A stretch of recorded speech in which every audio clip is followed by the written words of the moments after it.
गली नुक्कड़ के गुंडे मवालियों की तरह लड़ते भिड़ते ये लोग मालदीव के सांसद हैं और ये मारपीट संसद भवन के अंदर हो रही है।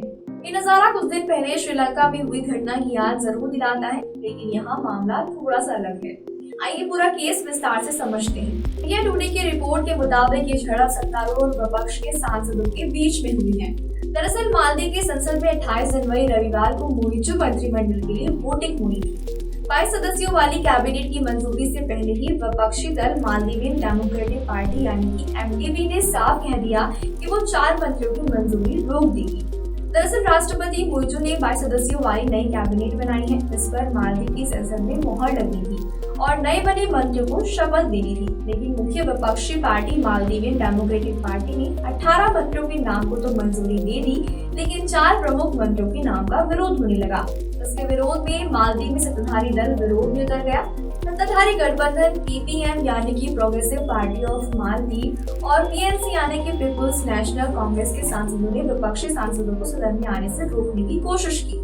संसद के गेट से शुरू हुई धक्का मुक्की और खींचतान स्पीकर की चेयर तक पहुंच गई। वजह यही थी कि सत्ताधारी दल के नेता नहीं चाहते थे कि वोटिंग हो, क्योंकि सदन में वो अल्पसंख्यक हैं। पूरा मामला समझने के लिए मालदीव की संसद के बारे में समझ लेते हैं। मालदीव की संसद को पीपुल्स मजलिस कहते हैं। मालदीव में संसद और राष्ट्रपति का चुनाव अलग अलग होता है। पिछले साल मालदीव के राष्ट्रपति का चुनाव हुआ था, वहीं पीपुल्स मजलिस के सदस्यों का चुनाव 2019 में हुआ था। मालदीव में जनता सीधे राष्ट्रपति को चुनती है। 50% से ज्यादा वोट पाने वाला उम्मीदवार राष्ट्रपति चुना जाता है। अगर 50% वोट किसी को नहीं मिलते हैं तो सबसे ज्यादा वोट पाने वाले 2 उम्मीदवारों के बीच में मुकाबला होता है। इनमें जो भी सबसे ज्यादा वोट पाता है उसे राष्ट्रपति चुना जाता है।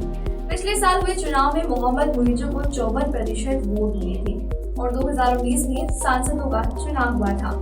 अब 17 मार्च 2024 को एक बार फिर से चुनाव होने हैं। ऐसे में जब तक चुनाव नहीं होगा तब तक सदन में विपक्षी दल ही बहुमत में रहेगा, माने विपक्षी मुइज़ु के किसी भी कदम को बड़े आराम से रोक सकता है। सोशल मीडिया पर वायरल वीडियो में सदन के स्पीकर को संबोधित करने से रोकने के लिए एक सांसद उनके पास ही बने पोपो बजाते हुए नजर आ रहा है। वहीं कुछ सदस्यों को वेल के अंदर घुसकर एक दूसरे को पोडियम से नीचे खींचते हुए भी देखा गया है। कुल मिलाकर मालदीव की संसद का नजारा किसी कुश्ती के अखाड़े से कम नहीं था। इस पूरे मामले पर सत्ता पक्ष ने एक बयान जारी कर कहा कि 4 सदस्यों की मंजूरी रोकने का कदम लोगों की सेवाओं में बाधा डालने जैसा है। उन्होंने स्पीकर के इस्तीफे की भी मांग की है। रिपोर्ट के मुताबिक मुइज़ु के मुख्य सलाहकार और पीएनसी अध्यक्ष अब्दुल रहीम अब्दुल्ला ने बिना अनुमति के मंत्रियों को दोबारा नियुक्ति होने के अधिकार का बचाव किया है और कहा कि उन्हें मंजूरी देने से इनकार करना एक गैर जिम्मेदाराना कदम था। इस मामले पर हमारी नजर बनी हुई है। जो भी अपडेट आएगा हम आप तक जरूर पहुंचाएंगे। बाकी आप क्या राय रखते हैं हमें कमेंट बॉक्स में जरूर बताइएगा। सारी जानकारी जुटाई थी मैंने, मेरा नाम है नौशीन। ऐसे ही खबरों के लिए देखते रहिए यूनिक न्यूज।